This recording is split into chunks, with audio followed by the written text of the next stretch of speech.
नामदहु व नुसल्ली अला रसूलिहिल करीम अम्मा बाद फ़ाउज़ु बिल्लाहि मिनश शैतानिर रजीम बिस्मिल्लाहिर रहमानिर रहीम। डियर स्टूडेंट्स, अस्सलाम वालेकुम व रहमतुल्लाह। Students, I am your physics teacher professor Mohammad Imran Suhrawardy.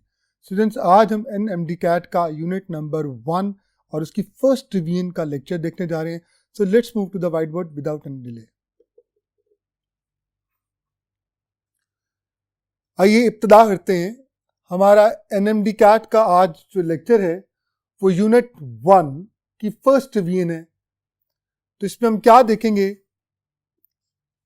हम लोग इसमें डिस्टेंस, डिस्प्लेसमेंट, उनके डिफरेंट आपस में जो रिलेशंस है वो देखेंगे according to the new syllabus of national MD CAT. जितने भी लर्निंग आउटकम्स हैं, velocity, speed, the types, acceleration, displacement time graphs, velocity time graphs, laws of motion, equations of motion and ultimately इंशाअल्लाह इस first revision में हम पूरी कोशिश करेंगे कि मैक्सिमम जितनी प्रैक्टिस आपकी करवा सकें वो हो इंशाअल्लाह ताला। तो लेट्स स्टार्ट।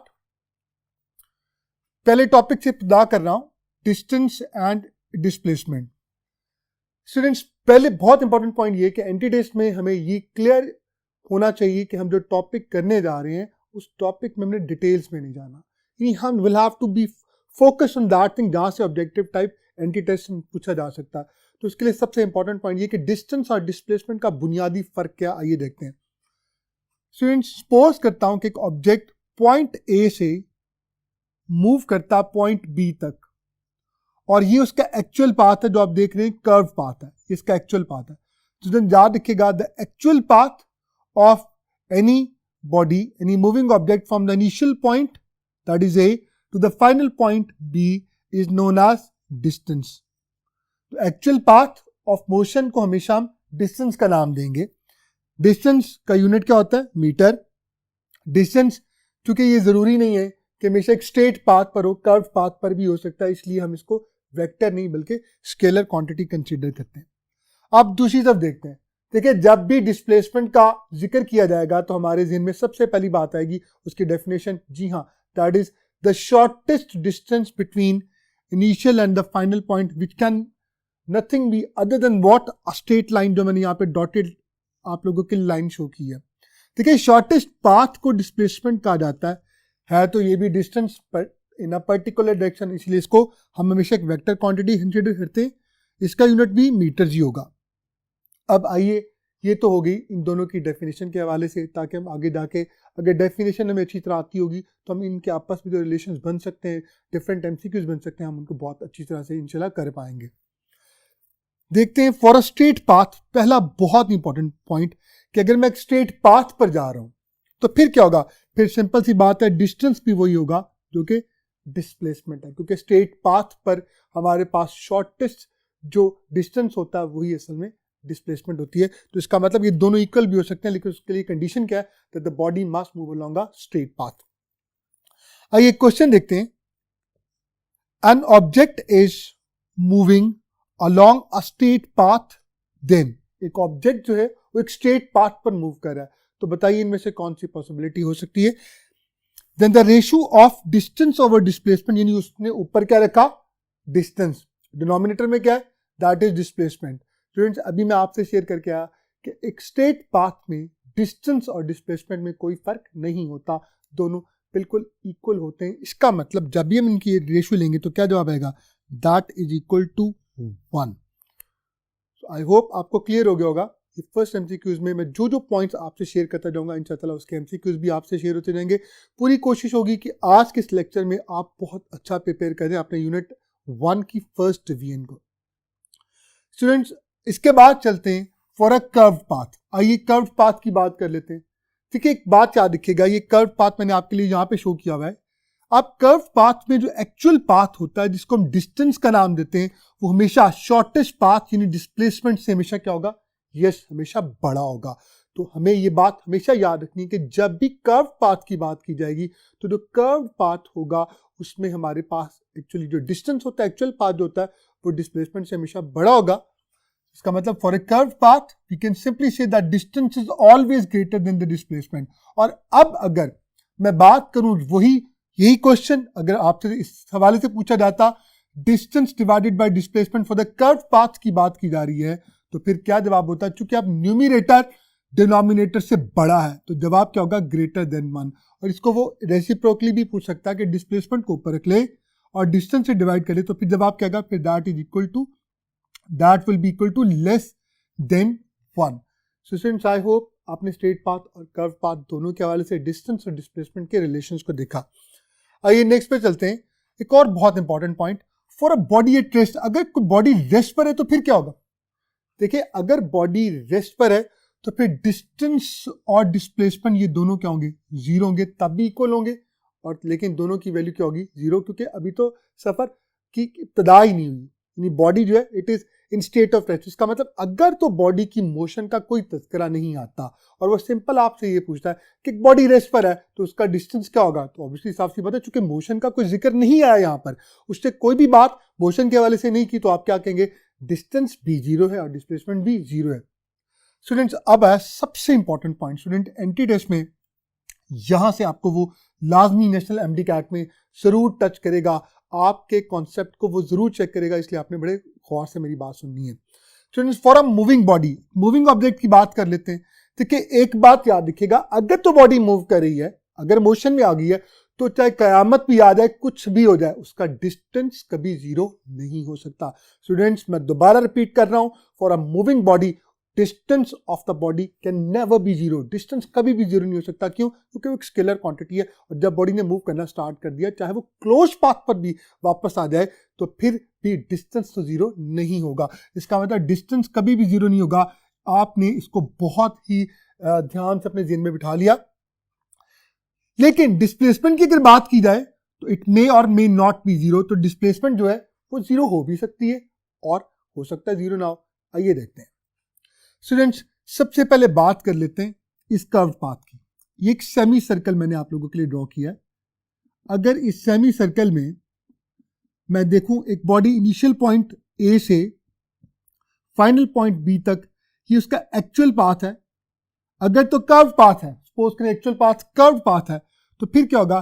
फिर हमारे पास डिस्टेंस भी जीरो नहीं है, बॉडी मूव कर रही है, डिस्टेंस तो जीरो है ही नहीं। डिस्टेंस मैंने क्या बोला था कि मूविंग ऑब्जेक्ट का डिस्टेंस कभी जीरो नहीं हो सकता। तो देखिए, बॉडी पॉइंट ए से पॉइंट बी तक ट्रांसलेट कर गई, मूव कर गई, मोशन में है, तो सेमी सर्कल बना, तो इसका डिस्टेंस तो जीरो हो ही नहीं सकता। लेकिन डिस्प्लेसमेंट की अगर बात की जाए, it is the shortest distance between initial and the final point. तो डिस्प्लेसमेंट इसकी क्या होगी, जरा गौर से दिखेगा। देखिए, यहां से लेकर यहां तक हमारे पास डिस्प्लेसमेंट है, क्योंकि एक सेमी सर्कल बन रहा, तो सेमी सर्कल में हमारे पास इस पॉइंट से लेकर इस पॉइंट तक जो टोटल डिस्टेंस नजर आ रहा है, डिस्प्लेसमेंट है, वो सब में क्या है? That is diameter of the circle. तो किसके बराबर होगा? यूनिट 2r के इक्वल होगा। इसीलिए डिस्प्लेसमेंट यहां पर मैंने क्या राइट डाउन कर दी? That is equal to 2r। Student, distance की अगर बात की जाए तो डिस्टेंस क्या है? डिस्टेंस क्या पूरा सर्कमफेरेंस है या उसका हाफ है? हाफ है। सर्कमफेरेंस अगर कंप्लीट होता तो क्या होता है? 2 पाई r। अब ये 2 पाई r का हाफ है, यानी 2 पाई r को अगर मैं 2 से डिवाइड करूं तो that is equal to pi r। तो डिस्टेंस आपके पास यहां पर क्या आ गया? That is equal to pi r। और डिस्प्लेसमेंट आपके पास क्या आ गया? That is 2r। स्टूडेंट्स, अगर यहीं पर एमसीक्यूज आपसे ये डिस्कस कर लिया जाए, पूछ लिया जाए आपसे कि बताइए एक सेमी सर्कुलर पाथ पर what is the ratio of distance to the displacement, तो फिर आपका क्या जवाब होगा? देखिएगा, डिस्टेंस को आपने ऊपर रखा, डिस्प्लेसमेंट से डिवाइड किया, डिस्टेंस की वैल्यू आप ऑलरेडी कैलकुलेट कर चुके हैं, that is equal to pi r। और डिस्प्लेसमेंट आपने देखा डायमीटर जो कि 2r के इक्वल होता है, r से कैंसिल आउट हो गया, this is pi by 2। Students, ये बहुत ही इंपॉर्टेंट क्वेश्चन है और ये एंटी टेस्ट फॉर्मेट में बहुत दफा बार बार रिपीट होता है। तो मैंने यहीं पर आपको इसको डायरेक्टली करवा दिया ताकि आपको कोई भी मुश्किल ना फील हो। स्टूडेंट्स, इसके बाद बड़ा इंपॉर्टेंट पॉइंट देखते हैं। मैंने अभी बात शुरू की थी कि डिस्टेंस मूविंग बॉडी के लिए डिस्टेंस कभी जीरो नहीं हो सकता, लेकिन डिस्प्लेसमेंट जीरो हो सकती है। इस केस में सेमी सर्कुलर पाथ में डिस्टेंस भी जीरो नहीं है, डिस्प्लेसमेंट भी जीरो नहीं है। लेकिन अब जरा दूसरी तरफ देखिएगा स्टूडेंट्स, ये एक बॉडी है जो मूव कर रही है और ये ड्यूरिंग द मोशन एक कंप्लीट सर्कल बना देती है, एक रेवोल्यूशन जब कंप्लीट करती है, जिस पॉइंट से स्टार्ट होगी, जो इनिशियल पॉइंट होगा वही फाइनल पॉइंट होगा। तो बताइए इसकी डिस्प्लेसमेंट क्या होगी? यस, डिस्प्लेसमेंट कहते हैं the shortest distance between initial and the final point. तो यहाँ पर जो इनिशियल पॉइंट है वही फाइनल पॉइंट है, तो डिस्प्लेसमेंट आपके पास क्या आ गई, दैट इज इक्वल टू 0। लेकिन डिस्प्लेसमेंट तो 0 आ गई, बहरहाल डिस्टेंस हमारे पास क्या आया, that is equal to total circumference, that is equal to 2 pi r. तो अगर दोबारा रेशो पूछी जाए वही सेम क्वेश्चन डिस्टेंस और डिस्प्लेसमेंट का, तो आप डिस्टेंस की जगह पुट करेंगे 2 pi r divided by displacement की जगह 0 आ जाएगा। तो किसी भी चीज के आप सब जानते हैं फ्रैक्शन में हमारे पास डिनोमिनेटर में अगर 0 आ जाता है तो जवाब क्या आता है, जी हाँ, दैट इज इनफाइनाइट। तो हमारे पास एक बहुत इंपॉर्टेंट पॉइंट यहाँ पे जो सीखने वाली बात थी, देखिए कैलकुलेशन हम कर लेते हैं, कैलकुलेशन हम कर जाते हैं, लेकिन ज्यादातर एंटी टेस्ट में वो क्वेश्चंस पास का बहुत डिफिकल्ट हो जाते हैं जहां पर आपके कॉन्सेप्ट को चेक किया जाता है। तो एक बात आज आपने अपना ईमान बना लेनी है फिजिक्स में डिस्टेंस और डिस्प्लेसमेंट के हवाले से कि एक मूविंग ऑब्जेक्ट की अगर जब भी बात की जाएगी तो उसका डिस्टेंस कभी 0 नहीं हो सकता, मगर उसकी डिस्प्लेसमेंट 0 हो भी सकती है और नहीं भी। तो मैंने केसेस आपसे शेयर किए। आइए इसी को ज्यादा रीइंफोर्स करते हैं, एक एमसीक्यूज देखते हैं। Which of the following is true, बताइए इनमें से कौन सी चीज बिल्कुल ठीक है।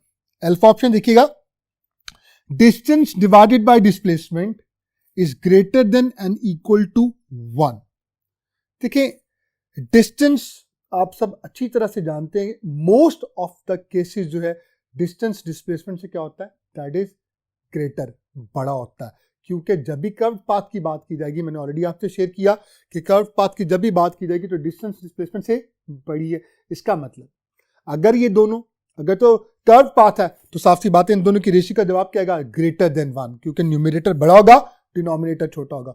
और अगर ऐसा हो गया कि एक स्ट्रेट पाथ बनता है तो स्ट्रेट पाथ में दोनों इक्वल हो जाएंगे तो जवाब 1 भी आ सकता है।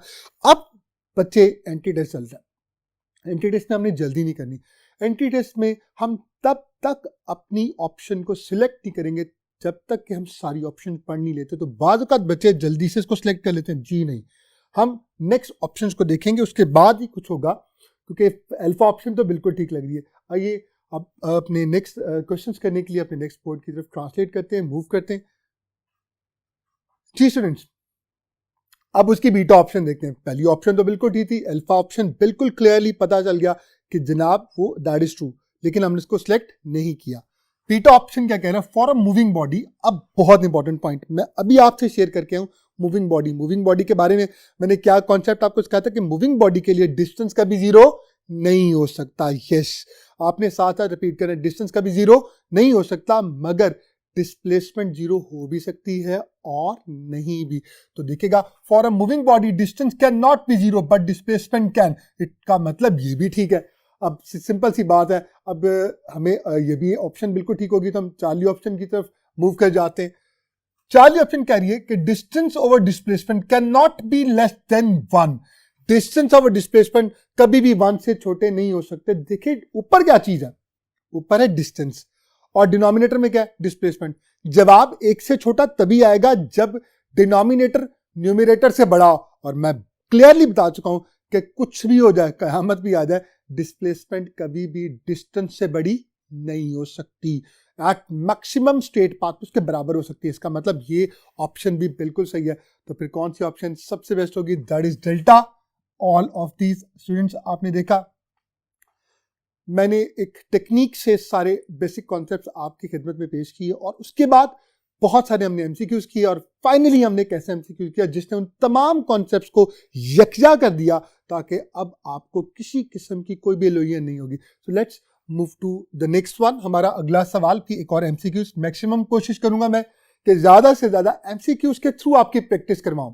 अगर कोई भी कॉन्सेप्ट आपको दूं तो उसके बाद एमसीक्यूज ज्यादा से ज्यादा करवा के इस बात को इंश्योर किया जाए कि आपका कॉन्सेप्ट मुकम्मल तौर पे सॉलिडिफाई हो जाए और इंशाअल्लाह अज़ीज अल्लाह करीम आपको एंटी टेस्ट में कामयाबियां और कामरानियां अता फरमाए। हमारा अगला सवाल, for a simple harmonic oscillator. Simple harmonic oscillator भी नेशनल एमडी कैट में हमारे सिलेबस का हिस्सा है।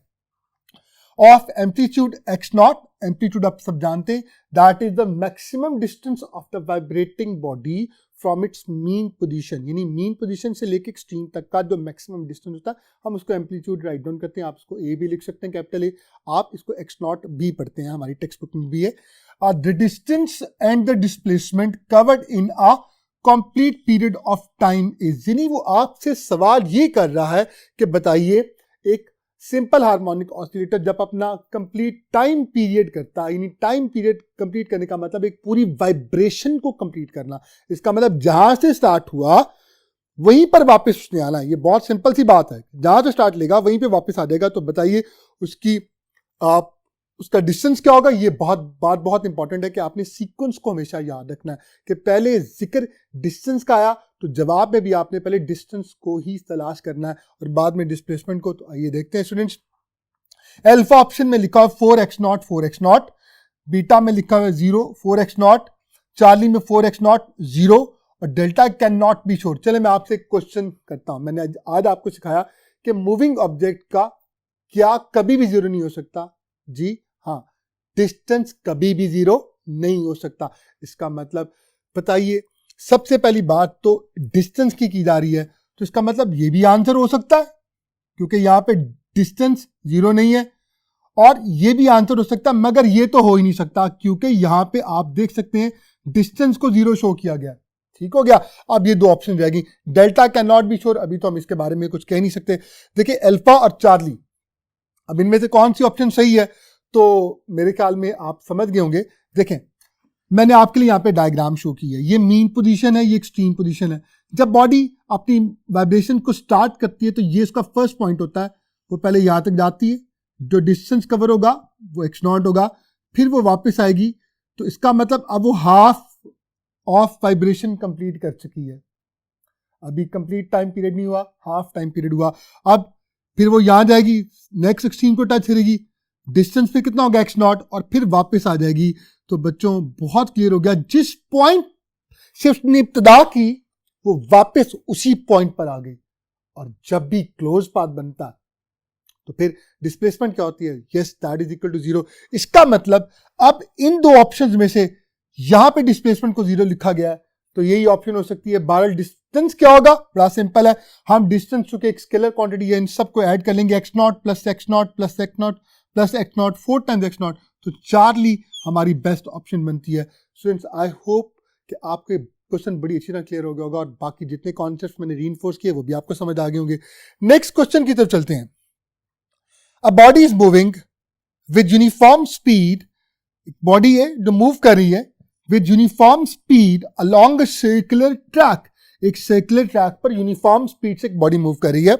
What will be the ratio of its distance to displacement when it has covered 1/4 part of its time period। यानी सवाल हर दफा पूरे सर्कल का नहीं है, सेमी सर्कल का भी हमने कर लिया, हमने सर्कल का भी कर लिया। अब ये सवाल उनसे थोड़ा हटके है, ज्यादा इंटरेस्टिंग है। तो कैसे होगा, अब यहां पे बात की जा रही है कि जो ऑब्जेक्ट है वो सर्कुलर पाथ पे यूनिफॉर्म स्पीड से मूव कर रहा है। इसका मतलब यकीनन उसकी स्पीड अगर यूनिफॉर्म है तो अपना पूरा रेवोल्यूशन जो खास टाइम में ही कवर करेगा। तो आपसे पूछ कर रहा है, the what is the ratio of distance to the displacement, कब, जब वो अपनी पूरी रेवोल्यूशन का चौथा टुकड़ा, यानी अगर फोर्थ यानी क्वार्टर की बात की जाए वो कंप्लीट करेगा तो फिर क्या होगा। तो आइए देखते हैं कैसे सॉल्व होगा।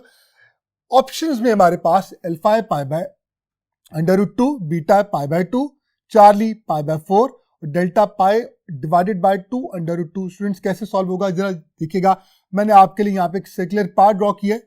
ये सपोज करता हूं ये हमारे पास इनिशियल पॉइंट था और ये मेरे पास फाइनल पॉइंट है। क्यों ये इनिशियल और ये फाइनल पॉइंट मैंने क्यों कंसीडर कर लिया, क्योंकि आप अच्छी तरह से जानते हैं कि मैंने सवाल में हमें ये कहा गया था कि जनाब उसने अपनी पूरी रेवोल्यूशन का चौथा हिस्सा यानी क्वार्टर को कंप्लीट करना है 1/4 को। इसका मतलब ये पूरा अगर देखा जाए इसको 4 टुकड़ों में बांटा जाए तो ये वो टुकड़ा है जिसे हमने कैलकुलेट करना। अब अगर तो बात हम कर लें डिस्टेंस की, तो यहां से लेकर यहां तक डिस्टेंस, ये इसका एक्चुअल पाथ आपको ये रेड मैंने शो किया है, डिस्टेंस इसके इक्वल होगा।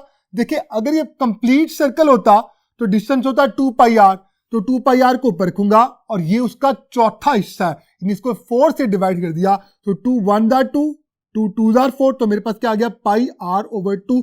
इट मींस मेरे पास डिस्टेंस आ चुका है। हाफ क्वेश्चन में सॉल्व कर चुका हूं कि मुझे ये पता चल गया कि क्वार्टर रोटेशन में जो डिस्टेंस कवर होता है सर्कुलर पाथ पे वो किसके बराबर होता है, या फिर फिंगर टिप पे आप याद रख सकते हैं पाई आर ओवर 2।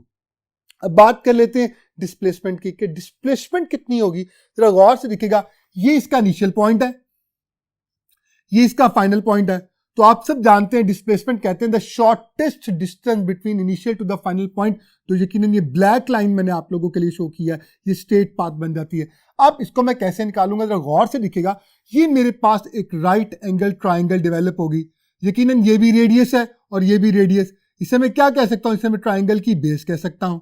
इसे मैं क्या कह सकता हूं, इसे मैं ट्राइंगल का परपेंडिकुलर कह सकता हूं। और मुझे हाइपोटेन्यूज की मैग्नीट्यूड चाहिए, तो फिर बहुत फेमस हम लोग थ्योरम यूज करेंगे, कौन सा, पाइथागोरस थ्योरम। आप सब जानते हैं हाइपोटेन्यूज का square is equal to base square plus perpendicular का स्क्वायर। तो मैं इसको यहाँ पे अप्लाई करने जा रहा हूँ क्योंकि मुझे डिस्प्लेसमेंट की मैग्नीट्यूड चाहिए।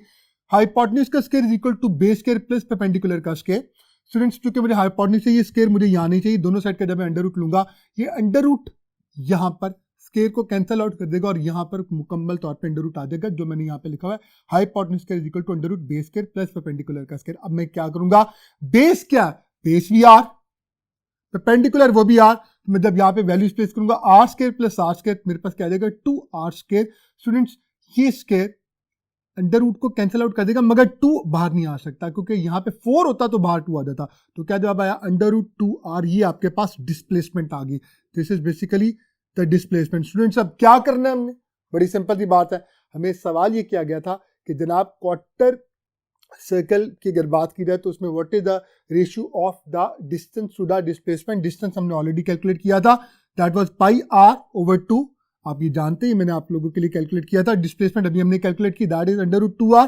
तो जो मैं अंडर रूट 2r प्लेस करूंगा, ये r से कैंसिल आउट हो जाएगा, ये 2 नीचे आके मल्टीप्लाई हो जाएगा, तो क्या आएगा pi divided by 2 under root 2। तो इसका मतलब गौर से देखिएगा हमारी कौन सी ऑप्शन है, that is delta option. Students, I hope कि आपको ये क्वेश्चन बड़ी अच्छी तरह क्लियर हो गया होगा और आपकी प्रैक्टिस डिस्टेंस और डिस्प्लेसमेंट के हवाले से डिफरेंट जावियों से हम लोग करवा रहे हैं। तो आई होप अभी तक काफ़ी प्रैक्टिस होगी। आइए एक और क्वेश्चन देखते हैं, एक और बहुत ही इंटरेस्टिंग क्वेश्चन। एन एथलीट, एक एथलीट है, it completes 1 round trip of a circular track. एक सर्कुलर ट्रैक का वो 1 राउंड ट्रिप कंप्लीट कर रहा है 40 सेकेंड। इसका मतलब ये कि 40 सेकंड में पूरा सर्कल कंप्लीट कर लेता है। What will be the displacement at the end of 1 minute. 1 minute का मतलब क्या है, that is equal to 60 seconds. तो आपने ये बताना है कि 60 सेकंड के बाद बताइए उसकी डिस्प्लेसमेंट क्या होगी। स्टूडेंट्स, जरा गौर से देखिएगा, इन 60 seconds 1 minute it will have covered 1.5 round trip. कैसे, जरा गौर से देखें, जब उसने कंप्लीट राउंड ट्रिप किया होगा 40 सेकेंड्स में, देखिए 40 सेकंड में अगर वो कंप्लीट राउंड ट्रिप कंप्लीट कर रहा है तो वो जहां से चला होगा वहीं पर वापस आ गया होगा। ठीक हो गया। अब 40 सेकंड गुजर चुके हैं, 60 सेकंड होने के लिए मजीद 20 सेकंड चाहिए। तो बताइए, अगर ये पूरा सर्कल 40 सेकंड में कंप्लीट होता होगा तो नेक्स्ट हाफ सर्कल किस में होता होगा, 20 सेकंड में। तो ये 20 सेकंड और पहले वाले कितने थे, देवर 40 सेकंड। हमारे पास क्या आ गया, 60 सेकंड। ये इनिशियल पॉइंट है, ये फाइनल पॉइंट है। ये हमारे पास जो आ गया पॉइंट ए और बी का जो डिस्टेंस आ गया, जो डिस्प्लेसमेंट आ गई, that is the shortest one straight line, that is the diameter of the circle. तो डायमीटर क्या होता है, that is double of radius. तो ऑप्शंस में अगर मैं देखूं तो मेरे पास beta double of radius it is provided over here. जी स्टूडेंट्स, अपने नेक्स्ट टॉपिक की तरफ चलते हैं, that is speed. Students, speed की अगर बात की जाए तो स्पीड किसको कहते हैं, it is a scalar quantity. It is the rate of change of distance in A distance divided by time कह सकता हूं। यूनिट क्या होंगे, that is metre per second और स्केलर क्वांटिटी है। अगर मैं दूसरी तरफ बात करूं, वेलोसिटी की बात करूं, तो वेलोसिटी जो है उसका फॉर्मूला v ही है, लेकिन रिप्रेजेंट v से ही करेंगे। फॉर्मूला क्या होगा, that is the rate of change of displacement. हमारे पास न्यूमरेटर में डिस्प्लेसमेंट आएगी और डिनोमिनेटर में टाइम आ जाएगा। यूनिट इसके भी metre per second, but it is a vector quantity. Students, इसको मजीद देखने के लिए आइए नेक्स्ट बोर्ड की तरफ स्विच करते हैं। जी स्टूडेंट्स, अब स्पीड की बात कर लेते हैं। स्पीड के बारे में एक बहुत इंपॉर्टेंट पॉइंट शॉर्टकट में आपको सिखा रहा हूं, आपने याद रखना। Speed is basically simply the magnitude of velocity. इसका मतलब स्पीड और कुछ भी नहीं है, स्पीड बेसिकली वेलोसिटी की मैग्नीट्यूड, आप सब जानते हैं वेलोसिटी एक वेक्टर क्वांटिटी, और वेक्टर क्वांटिटी में दो चीज होती हैं, एक मैग्नीट्यूड और एक डायरेक्शन। तो जब भी आपसे वेलोसिटी की मैग्नीट्यूड का तज़किरा किया जाएगा, पूछा जाएगा, तो याद रखिएगा वो कुछ और बात नहीं कर रहा, वो आपसे स्पीड की बात कर रहा है। अब कुछ इंपॉर्टेंट पॉइंट्स एंटी टेस्ट के पॉइंट ऑफ व्यू से, a body can have variable velocity having uniform speed. Students इसके बाद कुछ छोटी सी बेसिक चीजें देख लेते हैं कि स्पीड यूनिफॉर्म भी हो सकती है, वेरिएबल भी हो सकती है। If the body covers equal distances in equal intervals of time, the body is moving with uniform speed, ठीक हो गया। और अगर वेरिएबल होगी तो इसका मतलब it will be covering unequal distances in equal interval of time, तो वो वेरिएबल हो जाएगी। सिमिलरली वेलोसिटी की बात की जाए, लेकिन एक बहुत इंपॉर्टेंट पॉइंट जो आपने याद रखना है कि स्पीड एक स्केलर क्वांटिटी है, उसमें डायरेक्शन नहीं है। इसका मतलब कोई ऑब्जेक्ट अगर अपनी डायरेक्शन को कंटिन्यूसली चेंज कर रहा है, लेकिन वो इक्वल डिस्टेंसेस कवर कर रहा है इक्वल टाइम इंटरवल में, तो उसकी स्पीड क्या हो सकती है? यूनिफॉर्म। इसका मतलब सर्कुलर पाथ की अगर एग्जांपल ली जाए, तो सर्कुलर पाथ अगर एक कंप्लीट रेवोल्यूशन की बात की जाए, एक खास टाइम में हर दफा एक सर्कल बन रहा है, तो उसकी स्पीड क्या होगी? यस, उसकी स्पीड यूनिफॉर्म होगी। वेरिएबल स्पीड तभी वेरिएबल होगी जब मैग्नीट्यूड में चेंज आएगा, कभी ज्यादा कभी कम डिस्टेंस कवर होगा। जबकि वेलोसिटी की जब बात की जाए तो वेलोसिटी एक वेक्टर क्वांटिटी है, और वेक्टर क्वांटिटी दो चीजों पर डिपेंड कर रही होती है। हाँ जी, एक उसकी मैग्नीट्यूड जो कि स्पीड ही है, और दूसरा डायरेक्शन। तो सर्कुलर पाथ की अगर बात की जाए तो सर्कुलर पाथ पे वेलोसिटी की स्पीड यानी मैग्नीट्यूड तो चेंज नहीं होती, मगर उसकी डायरेक्शन कॉन्टिन्यूसली चेंज होती है। तो वेलोसिटी कब यूनिफॉर्म हो सकती है? तभी यूनिफॉर्म हो सकती है if the body is moving with constant magnitude यानी constant speed and the same direction. इसका मतलब कोई भी बॉडी सिर्फ तभी कांस्टेंट वेलोसिटी रख सकती है if it is moving along straight path, और स्ट्रेट पाथ पे मूव करते वो इक्वल डिस्प्लेसमेंट्स कवर करती है इक्वल इंटरवल्स ऑफ टाइम में। तो ये बहुत इंपॉर्टेंट पॉइंट था। इस हवाले से कुछ चीजें देखते हैं। इंपॉर्टेंट पॉइंट ये कि a body can have variable velocity, body की वेलोसिटी वेरिएबल हो सकती है, लेकिन उसकी यूनिफॉर्म स्पीड यूनिफॉर्म हो। कैसे? मैंने भी आपसे शेयर किया। आइए सर्कुलर पाथ की बात कर लेते हैं। देखिए इस सर्कुलर पाथ में हर पॉइंट पर सेंटीपिटल फोर्स कंपेल करती है ऑब्जेक्ट को to move along a circular path, के वो सर्कुलर पाथ पे मूव करे। अब ये फोर्स क्या होती है? फोर्स वेलोसिटी की मैग्नीट्यूड, सपोज कर लेते हैं इसकी मैग्नीट्यूड है 10 मीटर पर सेकेंड। तो ये चूंकि परपेंडिकुलर एक्ट कर रही है, तो फोर्स जब भी परपेंडिकुलर एक्ट करती है तो सिर्फ डायरेक्शन को चेंज करती है, मैग्नीट्यूड को चेंज नहीं करती। और मैग्नीट्यूड का दूसरा नाम क्या है? जी हाँ, वेलोसिटी की मैग्नीट्यूड का दूसरा नाम स्पीड है। इसका मतलब through out the motion along a circular path इसकी मैग्नीट्यूड क्या रहेगी? That is 10 metre per second. वो इससे ना ज्यादा होगी ना कम होगी। इसका मतलब याद रखिएगा। लेकिन डायरेक्शन चूंकि हर पॉइंट पर चेंज हो रही है, तो वेलोसिटी वेक्टोरली अगर बात की जाए तो इस सारी की सारी वेलोसिटीज आपस में इक्वल नहीं है। लेकिन अगर इनके मॉडुलस ले लिए जाएं, यानी मैग्नीट्यूड की बात की जाए, या रियली सिंपली आप स्पीड की बात करें, तो हर एक पॉइंट पर स्पीड क्या? That is uniform. तो ऐसा क्वेश्चन आपको पेपर में पूछा जा सकता है, that is it possible that an object is moving with variable velocity but with uniform speed? Yes, लेकिन दूसरी बात भी याद रखिएगा, क्या ऐसा मुमकिन है कि वेलोसिटी कांस्टेंट हो और स्पीड वेरिएबल हो, नॉन यूनिफॉर्म? जी नहीं। वेलोसिटी अपनी दो चीजों पर डिपेंड कर रही है, एक मैग्नीट्यूड पर और डायरेक्शन पर। अगर उसकी डायरेक्शन नहीं चेंज हो रही मगर उसकी मैग्नीट्यूड यानी स्पीड चेंज हो रही है, तो फिर याद रखिएगा वेलोसिटी चेंज हो रही होगी। तो एक बात बहुत इंपॉर्टेंट है, by one get one free. अगर आपने एक पॉइंट मुझसे सीख लिया कि ऐसा मुमकिन है कि वेलोसिटी जो हो वो वेरिएबल हो मगर स्पीड क्या हो? स्पीड यूनिफॉर्म हो, तो ये तो एक चीज है। तो इसका उल्टा भी याद रखिएगा कि ऐसा नहीं हो सकता कि वेलोसिटी तो कांस्टेंट हो मगर स्पीड क्या हो? वो नॉन यूनिफॉर्म या वेरिएबल, वो पॉसिबल नहीं है, क्योंकि स्पीड बेसिकली क्या? That is the magnitude of velocity. तो अगर वो चेंज हो जाएगी तो वेलोसिटी तो कांस्टेंट नहीं रह सकती, ऑब्वियसली चेंज हो जाएगी। तो आई होप आपने इसको राइट डाउन कर लिया होगा। बहुत इंपॉर्टेंट पॉइंट्स स्टूडेंट्स। अब हम अच्छी तरह से जानते हैं कि हमारे नेशनल एमडी एक्ट का जो सिलेबस है, यूनिट नंबर 1 की जो फर्स्ट डिवीजन हमने आप लोगों के लिए रखी है, उसमें हम लोगों ने आपके लिए सिर्फ जो बिगिनिंग है, distance, displacement, velocity, time graph, displacement time graph, इसकी डिफरेंट टाइप्स हैं। हमने ये आपसे लॉज ऑफ मोशन की बात, इक्वेशन ऑफ मोशन, ये हम लोगों ने ये पोर्शन आप लोगों के लिए यहाँ पे सेट कर रखा है ताकि आपकी मैक्सिमम प्रैक्टिस हो जाए। यहाँ पे इंशाल्लाह ताला 2 टेस्ट बड़े थॉरोली आपसे डिस्कस किए जाएंगे मेरे इस लेक्चर के बाद। इंशाल्लाह मैं ही आपसे शेयर करूँगा और वो आपको मैक्सिमम इस काबिल इंशाल्लाह बना देंगे कि आप हर तरह की प्रॉब्लम को इंशाल्लाह सॉल्व कर सकेंगे। स्टूडेंट्स, अब यहाँ पे इंपॉर्टेंट पॉइंट ये कि बाज़ औक़ात हमें एवरेज स्पीड और एवरेज वेलोसिटी के हवाले से इतना क्रिस्टल क्लियर कॉन्सेप्ट नहीं होता। जब क्वेश्चन पेपर में आते हैं, एमसीक्यूज बेस्ड होते हैं, तो हम वहाँ पे गलतियाँ कर जाते। तो मैं कुछ एमसीक्यूज इंशाल्लाह आप लोगों से ट्रिकी से अभी करने जा रहा हूँ। तो आप लोगों से मैं चाहता हूँ कि आप फोकस करें ताकि आप लोगों को जो गलतियाँ मैं आज आपको यहाँ पे खुद जानबूझ के करके दिखाऊंगा और फिर ठीक भी करूँगा। तो क्योंकि बात का अच्छा, जब तक इंसान ठोकर ना खाए इसको समझ नहीं आती, तो मैं खुद ठोकर खाऊंगा, आप लोगों के लिए गलतियाँ करूँगा, फिर बताऊँगा कि मैंने जानबूझ के गलती की और असल में क्या चीज़ थी। तो आइए देखते हैं स्टूडेंट्स, पहली बात तो आपने कभी नहीं बोलनी, एवरेज स्पीड और एवरेज वेलोसिटी के फॉर्मूलाज पर कभी कॉम्प्रोमाइज नहीं करना। एवरेज स्पीड का जो फॉर्मूला आपको हर मुश्किल से बाहर लेकर आ सकता है वो कौन सा फॉर्मूला है? Total distance over total time. भूलना नहीं है क्या? Total distance over total time, ये आपने फॉर्मूला याद रखना। चला आगे जाके जब मैं एमसीक्यूज करूंगा तो फिर आपको ज्यादा अच्छी तरह क्लियर हो जाएगा कि क्यों ये बहुत इंपॉर्टेंट है। एवरेज वेलोसिटी चूंकि वेलोसिटी डिस्प्लेसमेंट पर डिपेंड कर रही होती है, तो इसका क्या होगा? एवरेज वेलोसिटी का फॉर्मूला टोटल डिस्टेंस नहीं होगा, total displacement over total time. Well, इसकी क्या अफादियत है, क्या इंपॉर्टेंस है, आइए देखते हैं कि एमसीक्यूज के थ्रू। बहुत ही फेमस एमसीक्यूज, एंटीडेस में बार बार रिपीट होने वाला एमसीक्यूज, और ये हमें बहुत कुछ सिखा सकता है अगर आप फोकस करें तो। A person moves from Lahore to Islamabad, यानी स्टेप्स है, वो लाहौर से इस्लामाबाद गया with speed of 60 kilometer per hour. वो 60 किलोमीटर फी घंटे की रफ्तार से, यानी 60 किलोमीटर पर आवर की स्पीड से वो लाहौर से इस्लामाबाद जाता है। And return back, technical word की वर्ड है रिटर्न बैक, वो वापस आ जाता है to Lahore at a speed of 40 kilometer per our.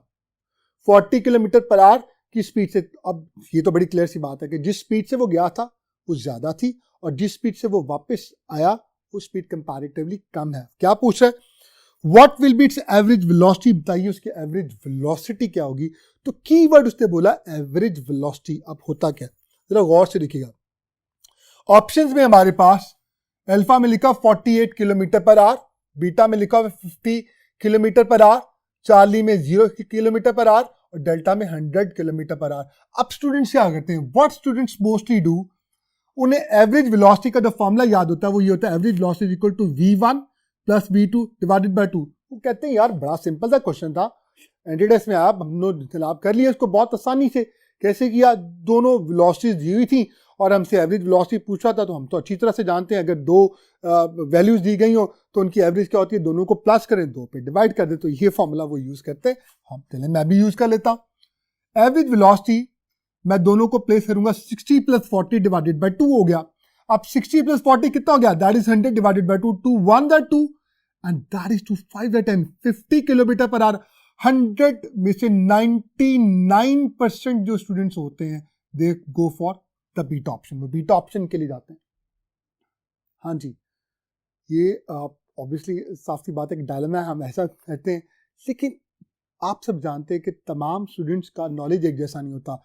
कुछ स्टूडेंट्स, उन तमाम स्टूडेंट्स में ऐसे भी होते हैं जो बहुत मेहनत के साथ चीज़ों को बहुत अच्छी तरह पढ़कर आगे गए होते थे। फिर क्या होता है, वो क्या करेंगे, आइए वो देखते हैं वो क्या करेंगे। They will go for this one, वो इसके लिए जाएंगे, वो ये बात जानते हैं। एक बात अब आपने भी याद रखनी है कि दोनों इंटरवल्स में हमारे पास स्पीड जो थी वो एक जैसी नहीं थी। यानी आप लाहौर से इस्लामाबाद गए, डिफरेंट स्पीड थी, टाइम डिफरेंट लगा होगा। ज़्यादा स्पीड से गए थे तो टाइम कम लगा होगा।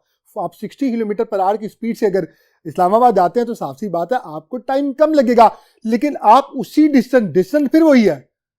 इसका मतलब जब आप लाहौर से इस्लामाबाद गए, आपकी स्पीड जो थी वो 60 किलोमीटर पर आवर थी, वेलोसिटी 60 किलोमीटर पर आवर थी, तो आपको टाइम जो लगा वो सपोज करें T1 टाइम लगा। मैं सपोज करूं, चले सपोज कर लेते एक इंसान को 4 घंटे लगे। अब जब वो वापस आ रहा है, डिस्टेंस वही है क्योंकि वो उसी पाथ से वापस आ रहा है। क्योंकि पहले वो लाहौर से इस्लामाबाद गया था, अब इस्लामाबाद से लाहौर वापस आया, तो डिस्टेंस तो वही है। तो डिस्टेंस दोनों में क्या है? सेम। ये कीवर्ड याद रखिएगा, डिस्टेंस अगर सेम हो, मगर अब वापसी वाली स्पीड ज्यादा थी या कम थी? कम थी। कितनी थी 40 किलोमीटर पर आवर, टाइम ज़्यादा लगा होगा, 4 घंटे से ज़्यादा, सपोज करें मैं बात करूँ 6 घंटे लगे उसको या 5.5 घंटे लगे। अब मुझे एक बात बताएं, अब टाइम आने का डिफरेंट, जाने का डिफरेंट, स्पीड जाने की डिफरेंट, वापस आने की डिफरेंट, जब भी ऐसा होगा कि स्पीड डिफरेंट होगी और टाइम भी डिफरेंट होगा, मगर कीवर्ड डिस्टेंस क्या होगा, सेम होगा। तो अपने फॉर्मूला, ये वो उन बच्चों की बात करूं जो बहुत अच्छी तैयारी के साथ पेपर में उतरते हैं, तो फॉर्मूला जो एवरेज स्पीड का यूज होगा, जो मैंने बताया, अगर स्पीड भी डिफरेंट है, टाइम भी डिफरेंट है, लेकिन डिस्टेंस सेम है, तो फॉर्मूला एवरेज वेलोसिटी का यूज होगा 2v1v2 divided by v1 plus v2। 2v1v2 divided by v1 plus v2 values place कर लेते हैं। 2 ऐसे रहेगा, v1 की जगह 60 आ गया, v2 की जगह 40 आ गया, v1 60 40, जनाब जब इसको सॉल्व करेंगे ऊपर आएगा 40 800 और नीचे 100, ये 20 कैंसिल आउट हो गया, क्या जवाब आया 48 किलोमीटर पर आवर। कहां लिखा हुआ है ये जनाब, अल्फा ऑप्शन में। अब वो जो 1% स्टूडेंट था, 99 में से 1% स्टूडेंट था, वो जनाब ये कर गया, 100% स्टूडेंट कंप्लीट हो गए। लेकिन ये तो मैंने थोड़ी सी एग्जैजरेशन की कि 99% स्टूडेंट्स जो है वो गलत करते हैं। बड़े गौर से देखिएगा, स्टूडेंट्स, उन्हीं स्टूडेंट्स में कुछ स्टूडेंट्स होते हैं जो बहुत ही टेक्निकली चीज़ों को लेकर चलते हैं। देखिए उससे आपसे पूछा क्या था, उसने आपसे पूछा था average velocity. Students, average velocity का फॉर्मूला मैंने आपको बोला था, एवरेज स्पीड और एवरेज वेलोसिटी का आपने बेसिक फॉर्मूला याद रखना, जो आपको हर मुश्किल से बाहर ले आएगा। एवरेज स्पीड का फॉर्मूला क्या था, total distance over total time. ये फॉर्मूलाज नहीं थे, सिंपल फॉर्मूला था, क्या, total distance over total time. और एवरेज वेलोसिटी का क्या था, एवरेज वेलोसिटी का फॉर्मूला था total displacement over total time. अब स्टूडेंट्स, आपको अपनी गलती का एहसास हो गया होगा। टोटल डिस्प्लेसमेंट, देखिए बॉडी ने सफर का आगाज कहां से स्टार्ट किया, लाहौर से, जहां मर्जी गई, वापस कहां गई, लाहौर। इसका मतलब डिस्प्लेसमेंट टोटल क्या है, 0। जी हाँ, इसीलिए अब जरा गौर से देखिएगा, जो चीज आपने याद रखनी है, but it's a close path, ये क्लोज पाथ था। और एवरेज वेलोसिटी का फॉर्मूला जो मैंने आप लोगों को पूरे वसूख से बोला था कि जनाब आपने हमेशा याद रखना है एवरेज स्पीड और एवरेज वेलोसिटी का, वो क्या था, total displacement over total time. Velocity की बात करूं, वेलोसिटी वेक्टर क्वांटिटी है, वेक्टर के लिए टोटल डिस्प्लेसमेंट ले देगा। टोटल डिस्प्लेसमेंट क्या थी यहाँ पे, 0, अल्टीमेटली 0 किलोमीटर पर आवर। तो this was basically the answer. Students, देखा आपने कि कितना इंपॉर्टेंट है एवरेज वेलोसिटी और एवरेज स्पीड के जो हमारे पास डिफरेंट एमसीक्यूज हमसे पूछे जा सकते हैं, हमारे लिए बहुत ज़्यादा प्रॉब्लम क्रिएटिंग हो सकते हैं। बहरहाल कोशिश मैंने पूरी की कि इसमें अल्हम्दुलिल्लाह कि आपके लिए इसको आसान कर दूं। हमारा थोड़ा सा अलमिया ये, जब तक हमें कोई चीज़ आसानी से मिल जाए ना, हम उसकी कभी कदर नहीं करते। और जो चीज़ें हमें ज़रा मुश्किल से मिलती है, ठोकर खा के मिलती है, हम उसको हमेशा यार सीने से लगा के रखना बहुत इंपॉर्टेंट है। तो मैंने कोशिश की कि खुद भी ठोकर खाऊं, आपको भी थोड़ी सी ठोकर लगे, थोड़ा सा धचका लगे, लेकिन आपको अब पूरी लाइफ के लिए याद रह जाए कि जनाब ऐसा सवाल जब भी आएगा तो मैंने बहुत ध्यान से कीवर्ड को याद रखना है। तो एवरेज वेलोसिटी को याद रखिएगा, कहीं क्लोज पाथ तो नहीं है। और अगर यहीं पर वो हमसे क्या पूछता, एवरेज स्पीड पूछता, तो सुनिए, ये जो मैंने 48 किलोमीटर पर आवर निकाली है, ये एवरेज स्पीड ही तो थी, क्योंकि स्पीड कभी भी डायरेक्शन पर डिपेंड नहीं करती। तो मैंने एक ही एमसीक्यूज में उसके तमाम 3 डायमेंशंस में जितने भी सवालात बन सकते थे, स्टूडेंट्स, मैंने आपसे शेयर किए, कोशिश की कि आपको एक बहुत ही अच्छे अंदाज से समझा दिया जाए। स्टूडेंट्स, इसके अलावा मैं आप कुछ इंपॉर्टेंट पॉइंट्स आपसे और भी शेयर करना चाह रहा हूं। देखिए, एक बात याद रखिएगा, ये फॉर्मूला जो एवरेज का फॉर्मूला हर बच्चे को फिंगर टिप्स पे था, जो तकरीबन 99% स्टूडेंट यूज किया था। ये कब यूज होता है, ये फॉर्मूला तब यूज होता है जब एवरेज स्पीड हमारे पास, ऐसे ये फॉर्मूला तब यूज करेंगे जब डिस्टेंसेस क्या हो, डिस्टेंसेस डिफरेंट हो, मगर टाइम इंटरवल्स क्या हो, सेम। तो जब भी टाइम इंटरवल सेम हो, डिस्टेंसेस डिफरेंट हो, तो आप फॉर्मूला यूज करेंगे ये वाला। और ये फॉर्मूला आपके पास जवाब 50 किलोमीटर पर आवर तब आता अगर हमारे पास डिस्टेंसेस डिफरेंट होते हैं मगर टाइम इंटरवल्स सेम होते हैं। स्टूडेंट्स, एक और बात याद रखिएगा, अगर डिस्टेंस भी सेम है, टाइम भी सेम है, तो जब डिस्टेंस भी सेम है, टाइम भी सेम है, तो स्पीड तो डिफरेंट हो ही नहीं सकती। और अगर स्पीड सेम होगी तो वो यूनिफॉर्म स्पीड होगी, तब क्या होगा, तो एवरेज स्पीड होगी, वो इंस्टेंटेनियस स्पीड होगी और वो यूनिफॉर्म स्पीड ही कंसीडर की जाएगी। स्टूडेंट्स, ये थे बहुत इंपॉर्टेंट पॉइंट्स जो मैंने आपसे शेयर किए। आइए हम नेक्स्ट टॉपिक की तरफ चलते हैं। हमारा next topic that is laws of motion. Students, laws of motion की अगर बात की जाए तो हमारे पास 3 लॉज आ जाते हैं। First law of motion, first law of Newton, second law of Newton, third law of Newton. Obviously इन सारे लॉज को मैं यहाँ पे आप लोगों के लिए रिवाइज करने नहीं जाऊंगा, दे वेरी बेसिक, लेकिन आपको पता होना चाहिए। आप क्योंकि नेशनल एमडी कैट में बात का ऐसा होता है कि बहुत ही सिंपल क्वेश्चन आते हैं, बहुत ही सिंपल क्वेश्चन आते हैं, स्टेटमेंट्स आ जाती हैं, तो स्टेटमेंट्स आप लोगों ने याद आपको हैं, फिंगर टिप्स में होंगी। मैं इंपॉर्टेंट पॉइंट्स आपसे एंटी टेस्ट के हवाले से शेयर कर रहा हूँ। फर्स्ट लॉ ऑफ न्यूटन की जब भी बात की जाए, जो डिफिकल्ट क्वेश्चन आता है वो होता है that first law of Newton और सेकेंड लॉ ऑफ न्यूटन और third law of Newton, they all talk about one thing, yes force. सिर्फ फोर्स की बात कर रहे होते हैं। हाँ जी, कैसे, गौर से देखिएगा। फर्स्ट लॉ डिफाइंस फोर्स, ये फोर्स को डिफाइन करता है। कैसे? फर्स्ट लॉ क्या कहता है? that any object either in state of rest or in uniform motion will retain continue to keep its state until and unless it is acted upon by an external force. और force की definition क्या है? that it changes or compels to change the state of rest or of uniform motion of a body। तो पता चला first law of Newton में छुपी हुई है किसकी डेफिनेशन? जी हाँ, फोर्स की डेफिनेशन। तो हम शॉर्टकट में याद रखेंगे that first law of Newton defines force. Second law of Newton की बात कर लेते हैं। Second law of Newton force को कैलकुलेट करता है। कैसे? आप सब जानते हैं, फॉर्मूला था F=ma, हमें यहीं से पता चला था। और थर्ड लॉ ऑफ न्यूटन की अगर बात की जाए तो वो बात करता है कि नेचर में जितनी भी फोर्सेज हैं they exist in pairs, action and reaction pair. आइए कुछ और चीजें देखने के लिए हम नेक्स्ट बोर्ड की तरफ स्विच करते हैं। जी डियर स्टूडेंट्स, जरा गौर से देखिएगा, फर्स्ट लॉ को के हवाले से एक और एमसीक्यूज एंटी टेस्ट में बार बार रिपीट होता है। इवन आपको ये एफएससी में भी आपके फिंगर टिप्स होगा। First law of Newton is also known as law of inertia and third law of Newton में एक्शन और रिएक्शन पेयर की बात की जाती है। अब ये वो बात है जो ज्यादातर आपको क्लियर नहीं होगी।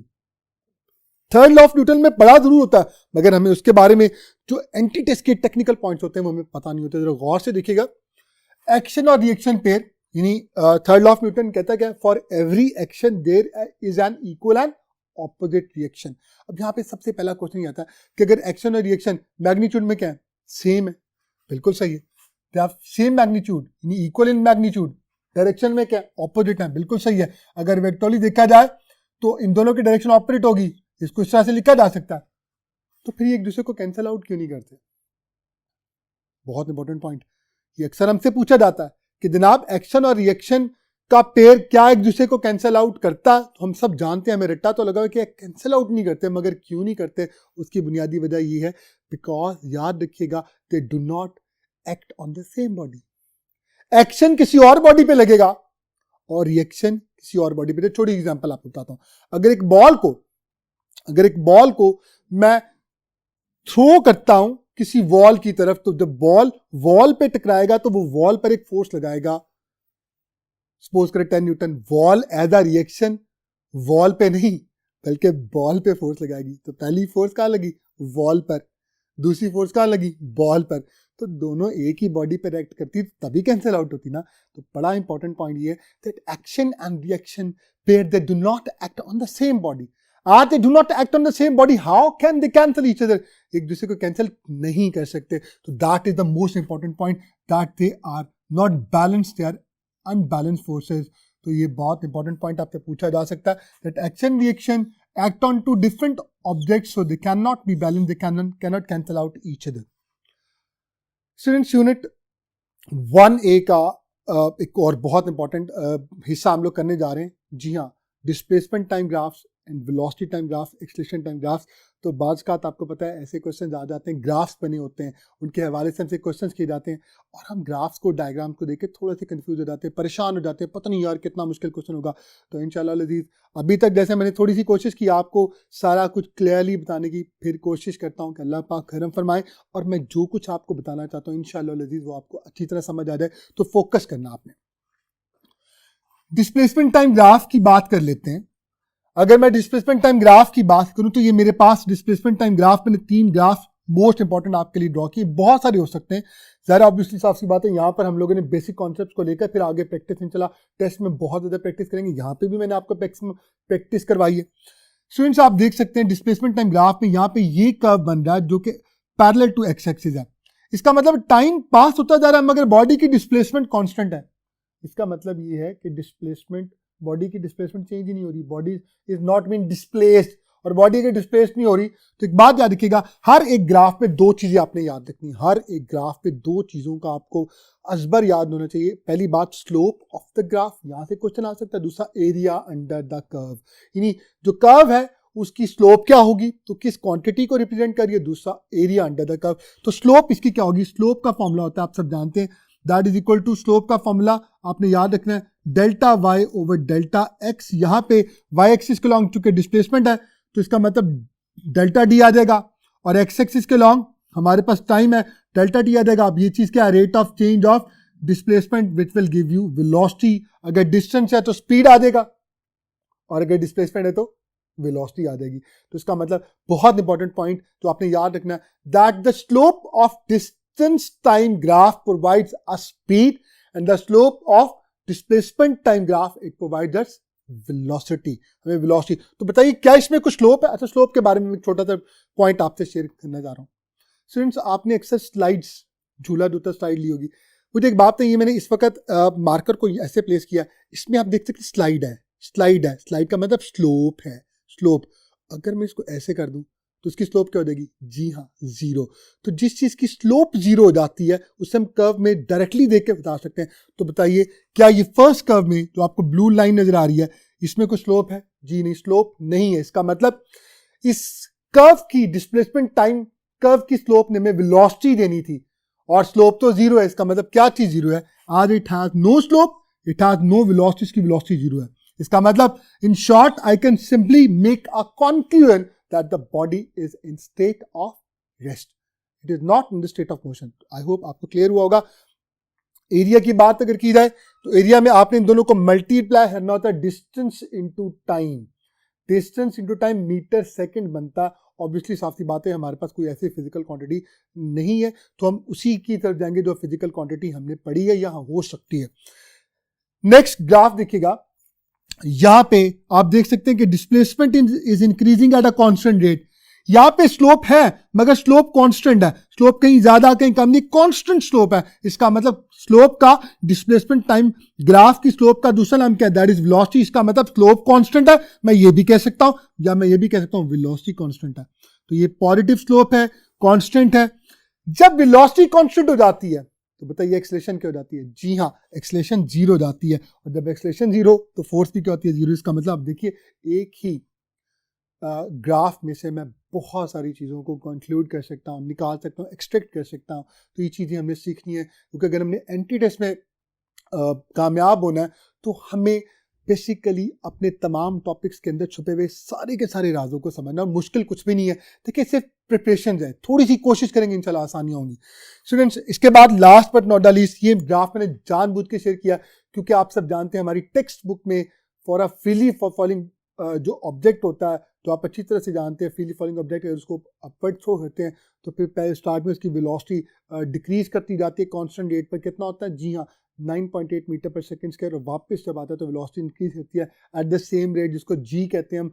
तो उसका जो ग्राफ हमें दिया हुआ है वो ये है, तो ये अक्सर पेपर में आ जाता है। तो सिलेक्ट के बताइए इनमें से कौन सा ग्राफ ऐसा है जो फ्रीली फॉलोइंग ऑब्जेक्ट का डिस्प्लेसमेंट टाइम ग्राफ है, कौन सा डिस्प्लेसमेंट का वेलोसिटी टाइम ग्राफ अभी मैं आपसे शेयर करता हूं।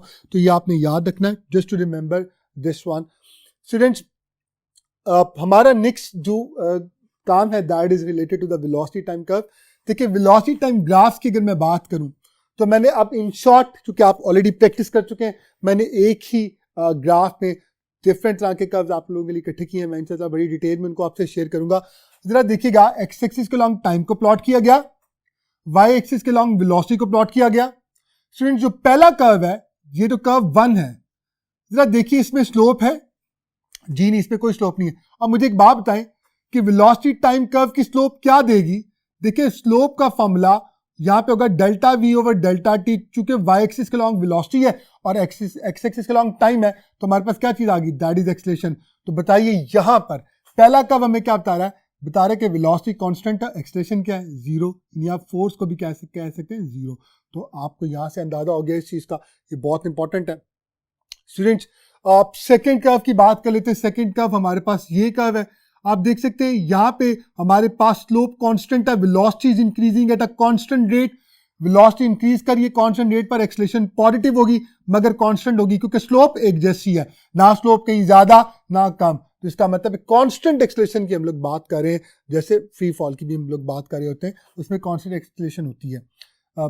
स्टूडेंट्स थर्ड कर्व की बात कर ली जाए, ये थर्ड कर्व हमारे पास ये बन रहा है, गौर से देखिएगा, यहां पर गौर से देखिए तो स्लोप ग्रेजुअली इंक्रीज करिए। देखिए स्लोप का कैसे पता चलता है, आप टेंजेंट ड्रॉ कर सकते हैं। यहां पे मैं टेंजेंट ड्रॉ करूंगा तो they are moving towards the Y axis, तो जितना ज्यादा वाई एक्सिस की तरफ कोई कर्व मूव करेगा, उसकी स्लोप मूव करेगी, तो इसका मतलब उसकी स्लोप बढ़ रही है, उसमें टेंजेंट बढ़ रहा है। स्लोप का दूसरा नाम क्या है, एक्सेलरेशन। इसका मतलब हमारे पास जो थर्ड कर्व है इसमें वेलोसिटी तो इंक्रीज हो रही है लेकिन स्लोप भी इंक्रीज हो रही है। एक्सेलरेशन पॉजिटिव है मगर एक्सेलरेशन वेरिएबल है, क्योंकि स्लोप एक जैसी नहीं है, डिफर कर रही है, आहिस्ता आहिस्ता बढ़ती चली जा रही है। Students by one get one free, fourth curve को अगर मैं देखूं तो आप देख सकते हैं उसका रेसिप्रोकल है, स्लोप धीरे धीरे कम होती जा रही है। यानी स्लोप कब कम होती है, जब कर्व जो है वो एक्स एक्सिस के लॉन्ग पैरेलल होता जाता है। तो पता ये चला यहाँ पे वेलोसिटी तो इंक्रीज कर रही है, क्योंकि वेलोसिटी तो बढ़ रही है, हर पॉइंट पे मैं वेलोसिटी देखूं तो वेलोसिटी तो बढ़ती जा रही है, लेकिन स्लोप यानी एक्सेलरेशन डिक्रीज कर रही है। तो ये बात आपने याद रखनी है। Last but not the least, that is the fifth one. Fifth one की बात कर लेते हैं स्टूडेंट्स। ये हमारे पास कर्व आ रहा है, ये कर्व सीधा, ये जो है this is the fifth one. ये मेरे पास पांचवा कर्व है, ये मैं आपके लोगों के लिए यहाँ पे सेपरेट भी ड्रॉ कर देता हूँ ताकि आपके लिए आसानी हो। ये जरा गौर से दिखेगा स्टूडेंट्स, वेलोसिटी डिक्रीज कर रही है but at a constant rate. तो याद रखिएगा वेलोसिटी डिक्रीज कर रही है, ठीक हो गया, लेकिन स्लोप क्या है, स्लोप फिर कांस्टेंट है। स्लोप कांस्टेंट है मगर स्लोप नेगेटिव है। तो जब भी कर्व नीचे की तरफ जाएगा तो हमारे पास स्लोप हमेशा नेगेटिव होगी। यहीं पर स्टूडेंट्स मैं आप लोगों को एक छोटा सा गिफ्ट देना चाहता हूँ, बहुत important point. Students national MD CAT में हमारा टॉपिक प्रोजेक्टाइल का भी है। प्रोजेक्टाइल के हवाले से बाद का टेंटी टेस्ट में एक क्वेश्चन किया जाता है कि बताइए अपवर्ड फ्लाइट के दौरान उसकी एक्सेलरेशन क्या होगी और डाउनवर्ड फ्लाइट के दौरान इसकी एक्सेलरेशन क्या होगी। बच्चे गलती से वहाँ पे ये कहते हैं कि ऊपर की तरफ जब वो जा रहा होगा तो उसकी एक्सेलरेशन जो होगी वो माइनस जी होगी और वापसी पे प्लस जी होगी। ऐसा नहीं होता। हमेशा एक बात जो आपने याद रखनी है, इवन फ्रीली फॉलिंग ऑब्जेक्ट के लिए एक्सेलरेशन जो होती है वो हमेशा माइनस जी ही कंसिडर की जाती है। माइनस जी कंसिडर की जाती है कैसे, जरा गौर से देखिएगा। मैं यहां से आपसे शेयर कर लेता हूं। ये मैंने आप लोगों के लिए फ्री फॉल का वेलोसिटी टाइम कर्व ड्रॉ किया। स्टूडेंट्स वेलोसिटी स्टार्ट में क्या होती है, अगर किसी भी ऑब्जेक्ट को मैं अपवर्ड थ्रो करूं तो स्टार्ट में क्या होती है, मैक्सिमम होती है, फिर एक कांस्टेंट रेट पर डिक्रीज करती जाती है, हाईएस्ट पॉइंट पर वेलोसिटी कर जाती है 0। तो देखिए यहां पे शुरू में वेलोसिटी क्या थी, सपोज करें 100 मीटर पर सेकेंड थी, मैक्सिमम थी, फिर धीरे धीरे उसकी वेलोसिटी कांस्टेंट रेट पर कम होते तो इसके सामने क्या होगी, दैट इज 0। और फिर जब वापसी का सफर स्टार्ट होता तो वेलोसिटी दोबारा बढ़ती है और बढ़ती चली जाती है और दोबारा वो -100 ही हो जाएगी। लेकिन इंपॉर्टेंट पॉइंट ये है कि अगर इस ग्राफ को मैं देखूं तो याद रखिएगा अपवर्ड वेलोसिटी को पॉजिटिव लिया जाता है और डाउनवर्ड वेलोसिटी को नेगेटिव लिया जाता है। इसलिए ग्राफ को ऐसे प्लॉट किया गया कि ये सारी वैल्यूज पॉजिटिव थी, वेलोसिटी कम होती जा रही है। यहां पर भी अगर मैं एक्सेलरेशन लूंगा, याद रखिएगा नेगेटिव स्लोप होगी, स्लोप नेगेटिव होगी, एक्सेलरेशन क्या होगी -9.8 मीटर पर सेकंड स्क्वायर। यहां पे भी हमारा कर्व नीचे जा रहा है, चाहे वेलोसिटी बढ़ रही है, लेकिन स्लोप आप निकाल के भी देख लें, स्लोप क्या होगी, that is equal to -9.8 meter per second square. एक बहुत इंपॉर्टेंट पॉइंट जो आपने हमेशा याद रखना है कि ठीक है हम ये बात कह देते हैं, हमें हमारी बुक्स में लिखी हुई है कि ऊपर की तरफ जाते हुए एक्सेलरेशन जो होती है -9.8 मीटर पर सेकंड स्क्वायर होती है और वापस आते हुए +9.8 मीटर पर सेकंड स्क्वायर होती है। मगर अगर इन एक्चुअल बात की जाए तो मैं आपसे एक क्वेश्चन करता हूँ, ये एक्सेलरेशन एक वेक्टर क्वांटिटी है, वेक्टर क्वांटिटी है, तो आप एक बात है इसके साथ जो नेगेटिव है ये इसकी डायरेक्शन को शो करता है। तो आइए एक बड़ा इंपॉर्टेंट पॉइंट देखते हैं, एक एमसीक्यूज के थ्रू मैं इसको ज्यादा रीइंफोर्स करता हूँ। An object is thrown upward such that for first half acceleration -9.8 meter per second square थी and for the second half coming back acceleration a prime plus 9.8 meter per second square. यानी मैंने आपकी बात मानते हुए जो आपको किताब में सिखाया गया, चलो मैं उसको फॉलो कर लेता हूं। तो बताइएगा a और a प्राइम के दरमियान क्या एंगल होगा। तो बच्चे क्या कहेंगे, बच्चे कहेंगे सिंपल सी बात है, एक के साथ प्लस आ रहा है एक के साथ माइनस आ रहा है, they will go for alpha 180 degree कहेंगे।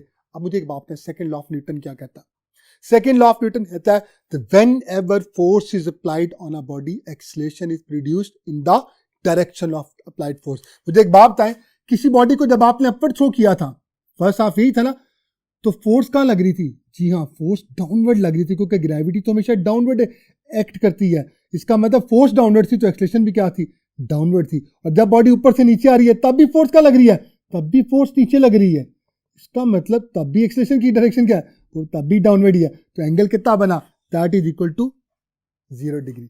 स्टूडेंट्स इस बात ने और ज़्यादा रीइंफोर्स कर दिया कि अगर मैं वो बात मान लूं कि दोनों ऑपोजिट डायरेक्शन में होते हैं या माइनस, तो ये नेगेटिव और पॉजिटिव एग्जिस्ट करता तो फिर तो दोनों को ऑपोजिट डायरेक्शन में होना चाहिए था। तो यहाँ पे इंपॉर्टेंट पॉइंट जो आपने याद रखना है वो ये याद रखना है कि वेलोसिटी जिस डायरेक्शन में बेसिकली बॉडी को लॉन्च किया जाता है वो अपवर्ड होता है, तो एक्सेलरेशन बेसिकली नेगेटिव दोनों केसेस में इसलिए ली जाती है क्योंकि acceleration with respect to initial velocity ली जाती है। इनिशियल वेलोसिटी अपवर्ड थी और एक्सेलरेशन दोनों में क्या थी, डाउनवर्ड। और ये यहाँ पर आप देख सकते हैं यहाँ पे स्लोप भी दोनों की क्या गई, नेगेटिव। तो ये वो पॉइंट है तो मेरी तरफ से आपके लिए बहुत इंपॉर्टेंट गिफ्ट है एंटी टेस्ट के पॉइंट ऑफ व्यू से। जी ये स्टूडेंट्स, तो आपने देखा कि एक्सेलरेशन के हवाले से ये बहुत ही इंपॉर्टेंट कॉन्सेप्ट है तो मैंने आपसे शेयर किए। आइए स्टूडेंट्स, अब नेक्स्ट टॉपिक्स करने के लिए हम क्या करेंगे, हम बोर्ड को दोबारा से स्टार्ट करेंगे। तो लेट्स स्टार्ट। जी स्टूडेंट्स, बिस्मिल्लाहिर्रहमानिर्रहीम। अब कंटिन्यू करते हैं, अपने नेक्स्ट टॉपिक्स को लेकर चलते हैं। बहुत इंपॉर्टेंट पॉइंट मैं आपसे शेयर कर रहा हूं for the free fall. National assembly act में फ्री फॉल से रिलेटेड बहुत सारे सवालात रिसेंट हिस्ट्री में आ चुके हैं। So you have to remember this thing, ये जो मैं आपसे शेयर कर रहा हूँ। स्टूडेंट्स, जब भी कोई ऑब्जेक्ट किसी खास हाइट से नीचे आता है तो इस इनिशियल पॉइंट पर उसकी वेलोसिटी क्या होती है, that is 0 meter per second. Students, अगर मैं s is equal to VIT plus half AT square में ये वैल्यूज प्लेस करूंगा तो मेरे पास इन शॉर्ट रहेगा s is equal to which is equal to h, ये वो हाइट है जो वो कवर करेगा while coming down, is equal to half GT square. Students, यहां पर मैं देखूं तो हाइट का और टाइम का जो रिलेशन है that is h is directly proportional to T square और G यहाँ पे एज अ कांस्टेंट के तौर पे एक्ट कर रहा है। जो आप सब जानते हैं कि हम प्रिसाइजली बात करें तो 9.8 मीटर पर सेकेंड स्क्वायर होता है, रफली बात करें तो approximately 10 metre per second square भी इसको कंसिडर किया जाता है। स्टूडेंट्स, आइए इसके हवाले से कुछ बहुत इंपॉर्टेंट क्वेश्चंस पास पेपर से हम लोग करने जा रहे हैं। देखिएगा, an object is allowed to fall freely under the action of gravity, what will be the ratio of the distances covered by it in 1 second, 2 second and 3 second respectively. Students, ये जो फॉर्मूला था half GT square यानी h is equal to half GT square, basically ये उस distance की बात करता है जो कि कोई भी बॉडी जब फ्रीली फॉल कर रही होती है तो उसे जितना टाइम वो कंज्यूम कर रहा होता है उतना ही डिस्टेंस वो ज़्यादा कवर करेगा। यहाँ पे टाइम जो T है ये उसका वो टाइम है जो उसने लाइक इलैप्स हुआ होगा। Like for example 1 second, 2 second, 3 second, 4 second, 5 second, लेकिन सिर्फ चौथे सेकेंड का के लिए ये अप्लाई नहीं किया जा सकता।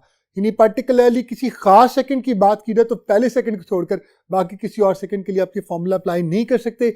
ये कोई कैलकुलेटेड टाइम होगा जो 5 सेकंड हो सकता है, 10 सेकंड हो सकता है, वट एवर इट इज, जितना ज़्यादा टाइम उसको फॉल में लगा होगा तो वो जितना डिस्टेंस कवर करेगा ये उस वहाँ से आपको कैलकुलेट कर देगा।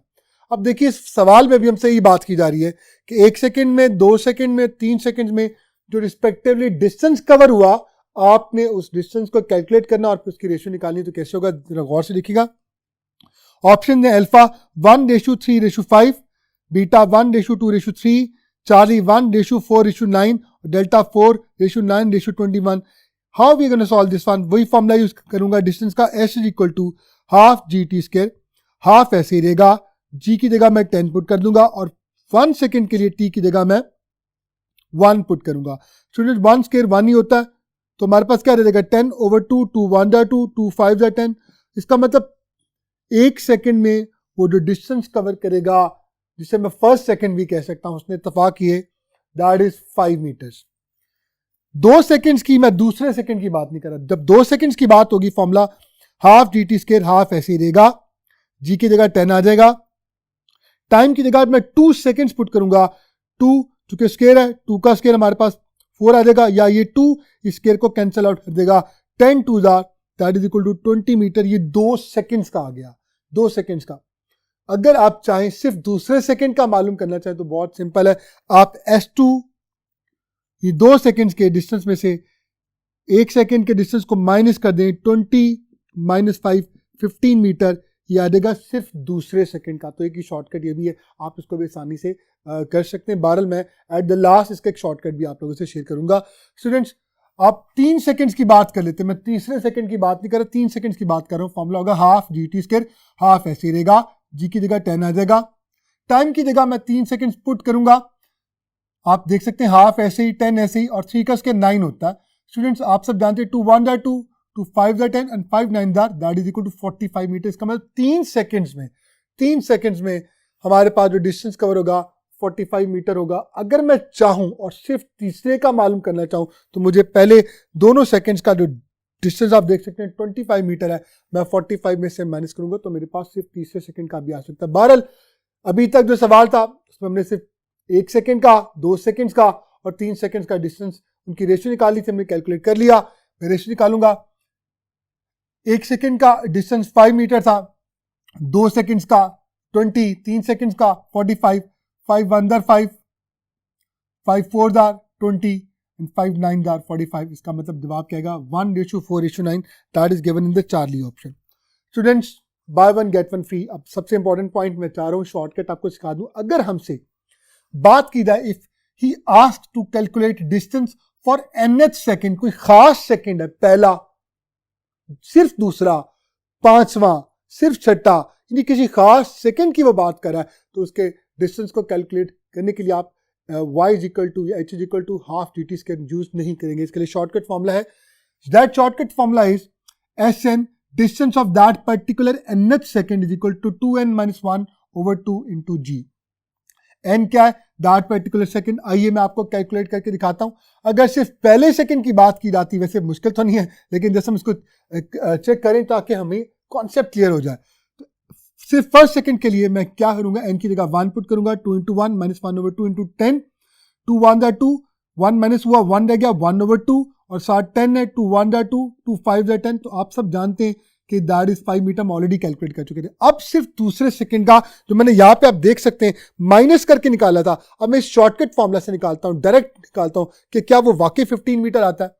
मैं क्या करूंगा, 2 ऐसे रहेगा और n की जगह मैं 2 पुट करूंगा दूसरे सेकंड के लिए, -1/2 into 10। देखिए 2 2 4, 4 में से 1 गया 3, तो 3/2 into 10, 2 1 2, 2 5 10 एंड 5 3 15। स्टूडेंट्स देख सकते हैं एग्जैक्टली वही है जो हमने पहले कैलकुलेट किया था दोनों को माइनस करके। तो वो कंपैरेटिवली एक टफ है, उस पर आपको कैलकुलेशन ज़्यादा करनी पड़ती है, लेकिन इस शॉर्टकट फॉर्मूला से आप आसानी से अपना प्रॉब्लम सॉल्व कर सकते हैं। आई होप आपको बहुत अच्छी तरह से क्लियर हो गया होगा, आपको मज़ा भी आया होगा। आप सिर्फ तीसरे सेकंड की बात कर लेते हैं। 2 into 3 -1/2 into 10 मैं सॉल्व करूंगा। 3 2 6, 6 में से 1 गया 5 डिवाइडेड बाय 2, 2 1 2, 2 5 10 और 5 5 25। तो मैं जब वैल्यूज प्लेस करूंगा 5 15 और 25, 5 1 5, 5 3 15, 5 5 25, तो 1:3:5। इस तरह से आपने इसको याद रखना है। तो आई होप ऐसे क्वेश्चन एंट्री टेस्ट में बहुत दफ़ा आ चुके हैं and I wish for you कि ये क्वेश्चन इंशाल्लाह आपके लिए दोबारा रिपीट हो और आप इसको बहुत अच्छा कर सकें वहाँ पे। स्टूडेंट्स, हमारा next topic velocity time graph, displacement time graph और एरिया टाइम ग्राफ में एक छोटा सा पॉइंट मैं आपसे शेयर करने जा रहा हूँ। वेलोसिटी टाइम जो कर्व होता है उसका एरिया हमें क्या देता है, it provides total distance covered by the body, और एरिया टाइम कर्व का जो एरिया होता है वो हमें चेंज इन वेलोसिटी प्रोवाइड करता है। कैसे, आइए इसको देखने के लिए नेक्स्ट बोर्ड की तरफ स्विच करते हैं। जी स्टूडेंट्स, वेलोसिटी टाइम कर्व मैंने आप लोगों के लिए ड्रॉ किया। आप देख सकते हैं एक वेलोसिटी टाइम कर्व है। वेलोसिटी को y एक्सिस के लॉन्ग प्लॉट किया गया, डिस्टेंस को x एक्सिस के लॉन्ग प्लॉट किया गया। अगर हम इसका एरिया कैलकुलेट करना है, देखिए एरिया किसको कहते हैं, सिंपल सी बात है, एरिया कहते हैं delta y into delta x को। तो जब मैं यहाँ पे देखूंगा ये डेल्टा v है, यहाँ पे ये डेल्टा d है। देखिए वेलोसिटी का चेंज भी हुआ है, तो वेलोसिटी तो metre per second multiplied by हमारे पास ये चीज क्या है, दैट इज टाइम। सेकंड आ जाएगा, सेकंड से कट गया, जवाब क्या है, मीटर। इसका मतलब ये प्रूव हो गया that the area under velocity time curve it provides us the total distance covered by the body. अब आइए इस केस में अगर हम देखें तो टोटल डिस्टेंस कैसे हम लोग कैलकुलेट करेंगे, हम एफएससी में बहुत दफा कर चुके हैं। आइए इसको रीइंफोर्स करते हैं। स्टूडेंट्स, मैं क्या करूंगा, मैं टोटल एरिया मालूम करने के लिए इस ट्रापीजियम को मैं दो ट्राइंगल्स में, राइट एंगल ट्राइंगल्स में कन्वर्ट कर लेता हूँ। राइट एंगल ट्राइंगल का फॉर्मूला क्या होता है, half base into perpendicular. Rectangle का फॉर्मूला बेस इंटू हाइट, और लास्ट ट्राइंगल का भी क्या होगा, half base into perpendicular. Half ऐसे रहेगा, बेस यहाँ पे देखिए बेस 1 है, ये 1 आ गई, और परपेंडिकुलर हमारे पास जो हाइट है that is equal to 10।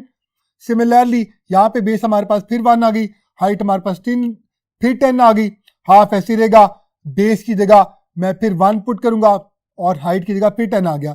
Students, 2 1 2, 2 5 10, और यहाँ पे 5 आ जाएगा, प्लस 10 1 10 आ जाएगा, और यहाँ पर भी हमारे पास 5 आ जाएगा। तो आप कैलकुलेट कर सकते हैं 5 + 10 + 5 it will give you 20 meter. So it was a very simple one. ऐसे क्वेश्चन हमें पेपर में आते हैं, हमें टोटल डिस्टेंस जब भी कैलकुलेट करना होगा तो हम वेलोसिटी टाइम कर्व का total area under the curve calculate कर लेंगे। It will provide us simply the total distance covered by the body. Students, acceleration time curve को भी देख लेते हैं। बात आती है ऐसी चीजें जो हमारी टेक्स्ट बुक में डायरेक्टली नहीं दी गई, वो आ जाती हैं, प्रॉब्लम क्रिएट होती है, स्टूडेंट उसको कर नहीं पाते। स्टूडेंट्स, एक्सेलरेशन टाइम ग्राफ मैंने आप लोगों ने ड्रॉ किया। अगर मैं इसका एरिया कैलकुलेट करूं, एरिया वही होगा, आप delta Y into delta X product लेंगे। अब यहाँ पे हमारे पास क्या आएगा, delta A into delta T, क्योंकि वाई एक्सिस के लॉन्ग हमारे पास एक्सेलरेशन है तो डेल्टा ए आ जाएगा, और एक्सिस के लॉन्ग टाइम है तो डेल्टा टी आ जाएगा। अब डेल्टा ए एक्सेलरेशन ही है ना, तो इसका यूनिट क्या होगा, metre per second square. Time का क्या होगा, सेकंड इसके साथ कैंसिल आउट हो गया, तो यूनिट क्या आया, मीटर पर सेकंड। और मीटर पर सेकंड कोई और चीज़ है या वेलोसिटी। तो यहाँ पे याद रखिएगा, ये हमें क्या प्रोवाइड करता है, the area of acceleration time curve, it provides us change in velocity, इसको कहते हैं। स्टूडेंट्स, अब कुछ बहुत ही इंपॉर्टेंट मैं आपसे पास्ट पेपर्स के क्वेश्चन शेयर करने जा रहा हूँ। Velocity time curve, displacement time curve और एक्सेलरेशन टाइम कर्व से आ सकते हैं। सबसे पहला बहुत ही सिंपल है स्टूडेंट, देखिएगा ये वेलोसिटी टाइम कर्व, हमारे पास 3 कर्व हैं, कर्व ए, कर्व बी, इस तरह से सी हमें इस तरह से दिया होता है और हमसे पूछा जाता है बताइए इनमें से कौन सा कर्व ऐसा है which shows maximum acceleration. Students, मुझे एक बात बताइए, वेलोसिटी टाइम कर्व की स्लोप क्या देती है? जी हाँ, एक्सेलरेशन। इसका मतलब इनमें से जिसकी स्लोप ज्यादा होगी उसकी एक्सेलरेशन ज्यादा होगी। तो ऑब्वियसली किसकी स्लोप सबसे ज्यादा है, चार्ली की, इसलिए हम चार्ली की तरफ जाएंगे। स्टूडेंट्स, यहाँ पे सबसे डेंजरस पॉइंट मैं आपसे शेयर कर रहा हूँ, बाज़ औक़ात तो एक टेक्निक खेलता है, ट्रिकी पॉइंट खेलता है, वो टाइम को इधर ले जाता है, वेलोसिटी को इधर ले आता है। तो आपने याद रखना है, जब भी ऐसा होगा फिर सब क्या होगा, फिर इन्वर्स होगा, जिसकी स्लोप सबसे कम होगी उसकी एक्सेलरेशन सबसे ज्यादा होगी। ये टेक्निक आपने, ये ट्रिक याद रखनी है, इससे ज्यादा वो आपसे कुछ कर नहीं सकता। एक और फेज ऐसा है जहां से वो आपसे क्वेश्चन करता है, वो देखिएगा। देखिए, velocity time curve past paper का क्वेश्चन है, हमें 2 कर्व ड्रॉ किए गए, alpha curve and the beta curve. हम दोनों को देख सकते हैं। अल्फा कर्व का एंगल जो बनता है दैट इज 30 डिग्री, मैं इसको θ1 का नाम दे सकता हूं, और बीटा कर्व का एंगल जो बनता है दैट इज 60 डिग्री। पूछ क्या रहा है, वेलोसिटी टाइम कर्व में 2 कर्व देके, दोनों के एंगल देके हमसे पूछा कि बताओ ए कर्व की एक्सेलरेशन और बी कर्व की एक्सेलरेशन की रेशियो क्या होगी। अब मैं यहां से एक्सेलरेशन कैसे कैलकुलेट कर सकता हूं, मेरे पास वेलोसिटीज और टाइम की तो वैल्यूज नहीं है। तो याद रखिएगा, एक्सेलरेशन वेलोसिटी टाइम कर्व की स्लोप को कहते हैं, और स्लोप का एक और नाम है टेंजेंट। याद रखिएगा, इसको हम tangent of A divided by tangent of B से भी कैलकुलेट कर सकते हैं, क्योंकि एक्सेलरेशन जो ए कर्व की होगी वो टेंजेंट ऑफ ए होगी, और बी कर्व की जो होगी वो टेंजेंट ऑफ बी होगी। आप टेंजेंट का formula tangent θ1 divided by tangent θ2, पहला एंगल 30 है, दूसरा 60 है। याद रखिएगा, फिंगर टिप पे होना चाहिए, टेंजेंट 30 होता है 1/√3 और टेंजेंट 60 होता है √3। ये √3 नीचे आके √3 के साथ मल्टीप्लाई होगा, स्क्वायर हो जाएगा, स्क्वायर अंडर को कैंसिल आउट कर देगा, आंसर आपके पास आएगा 1/3। इसी तरह से आपको डिस्प्लेसमेंट टाइम कर्व देकर, जिसमें एंगल देके वो आपसे वेलोसिटीज की रेशियो पूछ सकता है, या मैं आपको फिंगर टिप से हो गया होगा कि आपने यहाँ पे सिंपली क्या करना है, इसी मेथड को फॉलो करना है। डिस्प्लेसमेंट टाइम कर्व की स्लोप आपको क्या देती है, जी हाँ, वेलोसिटी देती है। एक और बहुत इंपॉर्टेंट आज के मेरे लेक्चर का लास्ट एमसीक्यूज देखते हैं।